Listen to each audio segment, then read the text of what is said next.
Well, company earnings out today. Quite a few companies this morning we talked about. Adcorp a little bit later in the day. They are an employment firm spoken of in a nasty way by certain parties as labour brokers. They reported a 13% rise in headline earnings per share to 236 cents. Revenue for the year was up by 34% to 8.6 billion. Final dividend 80 cents per share. CEO Richard Pike is with us. Richard, good evening to you. You did say in your commentary that you mentioned three things. You say there was performance, there was a strategic element, and there was an acquisitive element. So maybe that's a good place to start. Yeah, thanks, David. I think let's talk about performance first off. We've had a great year. If you look at our organic trajectory in our blue-collar business and our white-collar business, which is really the engine room of the group, organically we grew by 29% in the blue-collar space, and we grew by 22% in the white-collar space at an EBITDA level. And I think that's very encouraging. We've worked hard, we've pushed hard, and so yeah, I'm very proud of what the team's brought home. But I think a lot of that has to do with the second element, which is the strategy. We've seen quite a lot. It sounds like you've now got a strategy that you didn't have before. Now, obviously, that's not the case. But why that emphasis now? It's a strategy we've probably built for the last 2 to 3 years. We've seen certain trends happening in this industry globally. We've seen that they would come to this particular market here, and particularly around the sophistication of the procurement of skills. You know, historically, it's been pretty slapdash, haphazard. It's been decentralized in organizations. HR takes some responsibility, line take another responsibility. And what you're finding is that the cost of employment is so big that companies have put a real emphasis on it, to the extent that they've put procurement in charge of it. Procurement departments get involved. They put out tenders. When tenders come out, they require certain things. They require competency, reputation, innovation, black economic empowerment credentials, financial stability, etc. So we've put a whole lot of emphasis on strategically how do we position ourselves for that, because there's also been the adoption of technology by procurement departments around that, using technology to make sure it's a level playing field as far as the agencies are concerned that sell into those organizations. All right, let me pause there. We'll get on to the acquisitive side in a moment, Mohammed.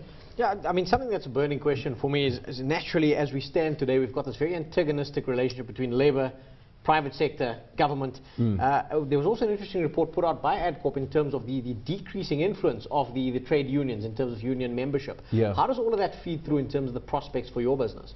Well, it's quite interesting. I mean, ironically, the more uncertainty, the more complexity, the more threat of labour legislation, the more strikes, the more wage demands.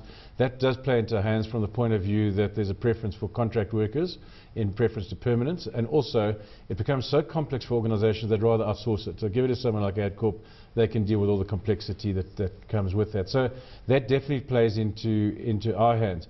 But it's not a healthy environment, as you mentioned, Mohammed. I think the robustness of the social dialogue in South Africa, it's not great from the point of view that you've got business, labour and government, and two of the parties are in a political alliance. So there's a compromise in terms of that social dialogue from the point of view that typically you would want government to be honest broker, but they can't be when they're a political alliance.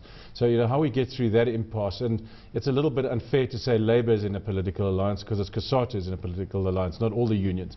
But the other trend that you touched on is you're seeing quite a proliferation of small unions that are taking market share from the bigger guys, the traditional NUMs, for example. And they tend to busy themselves with working conditions, wages, the kind of things that a worker would be particularly interested in, and not playing politics and getting involved on a greater stage. So I think that's got to play itself out as well. But definitely there's a lot of tension between the unions, and how they fight for market share is by being more militant, which is not great in the workplace. Richard, you showed strong revenue growth for the period. And you're given the state of the job market, etc., what is your market share currently in that labour market? Just to throw some stats at you, there are about 3.9 million contract workers in South Africa, of whom about 900,000 would be placed by people like ourselves, labour brokers, and we have about 90 to 95,000 on assignment on any day. So we're on about 10% market share.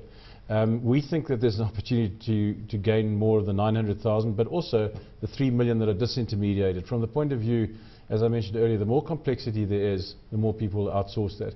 So it's interesting, we've had really good growth, as you mentioned. It's been fantastic, and we think there are tailwinds and a lot of runway ahead of us. It's not because it's an exciting labour market or an exciting economy.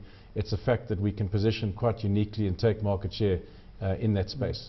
Look, I haven't been through the detail of your numbers, but I mean, your HEPS at 13%, but revenue growth above 30%. What was the drag on earnings? It's not a drag, there's acquisitive growth. Which we never got to get to we quickly. haven't got to, right.